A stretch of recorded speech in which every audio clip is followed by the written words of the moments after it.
I have to tell you, absolutely nothing says summer like Caprese salad. It's nice, it's fresh, it's just fragrant, and today Chef Christopher Wolf from the Arizona Culinary Institute is here to show how to make it with a bit of a gourmet flair. This is not your ordinary Caprese salad. Welcome to the show. Thank you so much for having me. Great to see you back here. Good to be here. So, one of the things we really focus on at school is teaching seasonality. Seasonal produce tastes better, it looks better, and it's cheaper.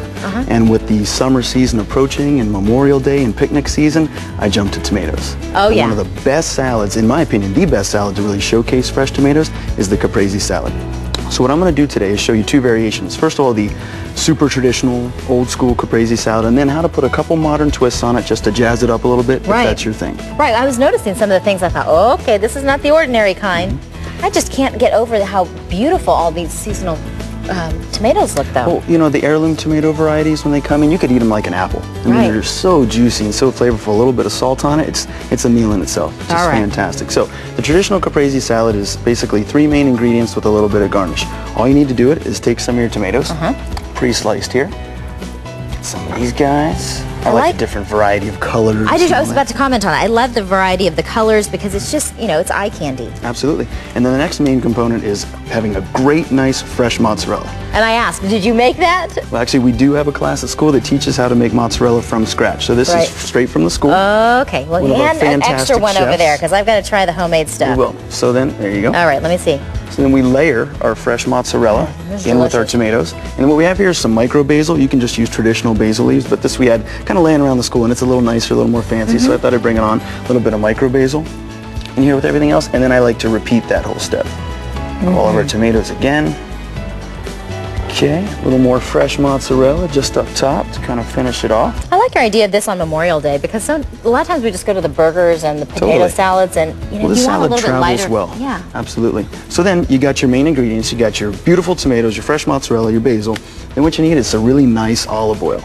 Okay, for this salad, because there's so few ingredients, spring for the good stuff. Okay, so have you tried the flavored olive oils on this? To Absolutely. Add a little Doesn't hurt at all. So a little bit of fresh olive oil, fantastic.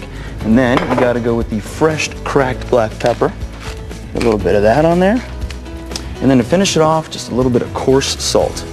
Beautiful. And that is your traditional Caprese salad. Fresh, doesn't it's colorful, it's beautiful, it's fresh, it's crisp, it's just a beautiful thing. I'm going back to the mozzarella that you made at the school.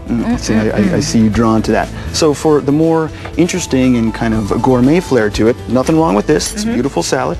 But if you want to just kind of jazz it up a little bit, it's the same basic principle. Okay, you take your tomatoes, you layer them, but what we have here to add in addition is we got a little bit of grilled mini portobellos that were marinated in a nice red wine vinaigrette. So I like to take...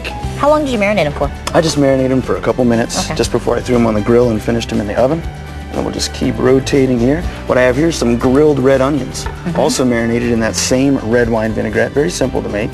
Again, we'll just continue with our layers here.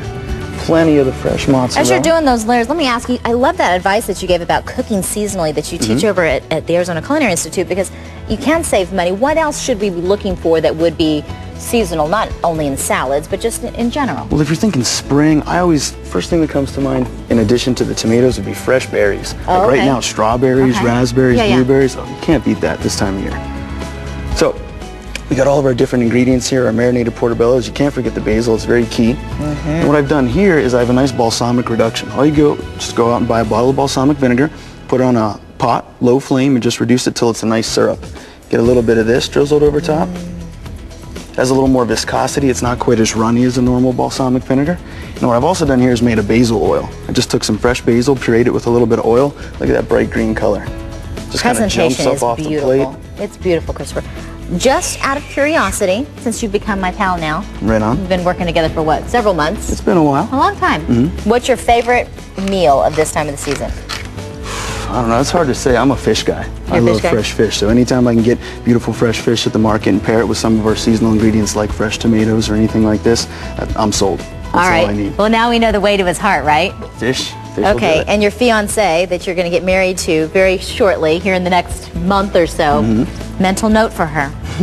Now you know, the way to your man's heart is through fish. Very easy. Thank you so much. My pleasure. This is beautiful. I think I've got to try the new kind. Dig on in. Of course, you know, the people that are going to interview with me or talk with me afterwards, the wife swap couple, they may not like the fact that I'm digging into an onion, but that's all right. Not too bad, huh?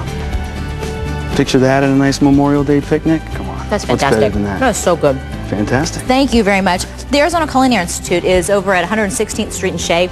That's, of course, in Scottsdale. Their phone number is right there on your screen. It's 480-603-1066. And the Arizona Culinary Institute is a sponsor of Sonoran Living Live.